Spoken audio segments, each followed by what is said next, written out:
Hello everyone, ഇന്നത്തെ video നമ്മൾ വീണ്ടും ഒരു അമ്പലം കാണാൻ പോയ കഥയാണ്. ഈ അമ്പലം കാടിൻ്റെ ഉള്ളിൽ തന്നെയാണ്. ഞങ്ങൾ ആദ്യമായിട്ടാണ് ഇങ്ങനെ ഒരു അമ്പലം ഇവിടെ ഉള്ള കാര്യം തന്നെ അറിയണത്. പോയ അന്ന് കാലത്തായിരുന്നു അതിനെപ്പറ്റി അറിഞ്ഞത്. ഇത് ഫുള്ള് വഴിയും കാടുകൂടെയായിരുന്നു. അങ്ങനെ ഞങ്ങൾ ആരും കാണാത്തതുകൊണ്ട് ഇത്തിരി പേടിച്ചൊക്കെയാണ് പോയത്. ആൾക്കാരൊന്നും ഇല്ല. ഇനിയിപ്പോൾ ഇത് എന്താണോ സെറ്റപ്പ് എന്ന് വെച്ചിട്ട്. അപ്പോൾ ഞങ്ങൾ പോകുമ്പോൾ അതേ ആൾക്കാരും വണ്ടികളൊക്കെ നിർത്തിയിരുന്നു. അപ്പോൾ ഞങ്ങൾ ഉറപ്പിച്ചു അമ്പലം എത്തി. നിർത്തി നോക്കിയപ്പോൾ എന്താ, അത് അമ്പലമല്ലായിരുന്നു. അവിടെ ആൾക്കാർ ചെറിയ പ്രതിഷ്ഠ ഒന്നും ഉണ്ടായിരുന്നു. അപ്പോൾ അത് അങ്ങനെ പ്രാർത്ഥിക്കാനൊക്കെ വേണ്ടിയിട്ട് ഇറങ്ങിയതായിരുന്നു. അപ്പം ഞങ്ങൾ അവിടെയും ഒന്ന് കണ്ട് തിരിച്ച് കയറി. പിന്നെ ഞങ്ങൾ വീണ്ടും പോയപ്പോൾ ഇതാ അമ്പലം. അപ്പോൾ ഞങ്ങൾ ഇവിടെ നിർത്തി ഇറങ്ങി പ്രാർത്ഥിച്ചു. അപ്പോൾ നോക്കിയപ്പോൾ എന്താ, ഈ അമ്പലമല്ല നമ്മൾ ഇറങ്ങി തിരിച്ച അമ്പലം. ഇതും പോണ വഴിക്കുള്ള രണ്ടാമത്തെ ഒരു കുഞ്ഞമ്പലമാണ്. ഇവിടെ സർപ്പക്കാവാണ്. അപ്പോൾ അവിടെയും ഞങ്ങളൊന്ന് തൊഴുത് കാര്യങ്ങളൊക്കെ കണ്ട്. ആദ്യമായിട്ടാണല്ലോ ഈ വഴിക്ക്. അപ്പോൾ അങ്ങനെ ഒന്ന് തൊഴുത് ഇറങ്ങി. നല്ല ഭംഗിയുണ്ടായിരുന്നു കേട്ടോ സർപ്പത്തിൻ്റെ ഇതൊക്കെ കാണാൻ. അങ്ങനെ ഞങ്ങൾ ഏത് അമ്പലം ലക്ഷ്യമാക്കിയാണോ നമ്മുടെ പ്രയാണം തുടങ്ങിയത് അവിടേക്ക് എത്തിച്ചേർന്നിരിക്കുകയാണ്. അപ്പോൾ ഇതായിരുന്നു ആ അമ്പലം. ഇവിടെ കുറേ കാറും ബഹളവും ആൾക്കാരൊക്കെ കണ്ടപ്പോൾ ഒരു സമാധാനം കേട്ടോ. നമ്മൾ ആരും ഉണ്ടാവില്ലേ, എന്താ ഇപ്പോൾ സംഭവം എന്ന്. അത് ഞാൻ അവിടെ ആരും അങ്ങനെ പറയണ കേട്ടില്ല. സാധാരണ എന്തെങ്കിലും ഉണ്ടാകുമ്പോൾ അങ്ങോട്ടും ഇങ്ങോട്ടൊക്കെ പറയും, ഇവിടെ അങ്ങനെ അമ്പലത്തിൽ പരിപാടി ഉണ്ട് കേട്ടോ, വരണം എന്നൊക്കെ പറയും. ഇതാരും ഒന്നും പറയുന്നത് കേട്ടില്ല. അപ്പോൾ ഞങ്ങളിങ്ങനെ ഒരു ബാനർ വഴിയൊക്കെ അറിഞ്ഞാണ് ഞങ്ങൾ പോയത്. പക്ഷേ അവിടെ ചെന്ന് കണ്ടപ്പോൾ സമാധാനമായി. ആൾക്കാരൊക്കെ ഉണ്ട്.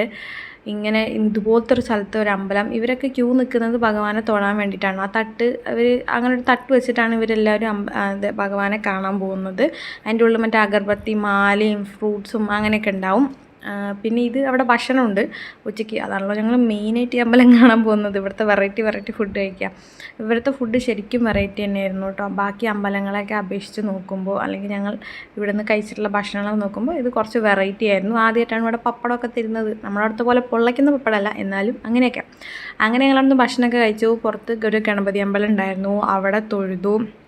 അധികം ഏരിയ ഒന്നുമില്ല, എന്നാലും ഉള്ളത് ഞങ്ങൾ ആദ്യമായിട്ടാണല്ലോ വരുന്നത്. പിന്നെ ഇങ്ങനത്തെ സാഹചര്യങ്ങളിൽ മാത്രമാണ് ഇവിടെയൊക്കെ വരാൻ പറ്റുള്ളൂ. ഒറ്റയ്ക്ക് അങ്ങോട്ട് വരുന്നത് കുറച്ചൊരു റിസ്ക്കാണ്. അപ്പോൾ അതുകൊണ്ട് അത്യാവശ്യം നടന്നതൊക്കെ കണ്ട് അവസാനം ഞങ്ങൾ തിരിച്ചു പോകും. അപ്പോഴും ആൾക്കാരൊക്കെ വന്നുകൊണ്ടിരിക്കുന്നുണ്ട് കേട്ടോ.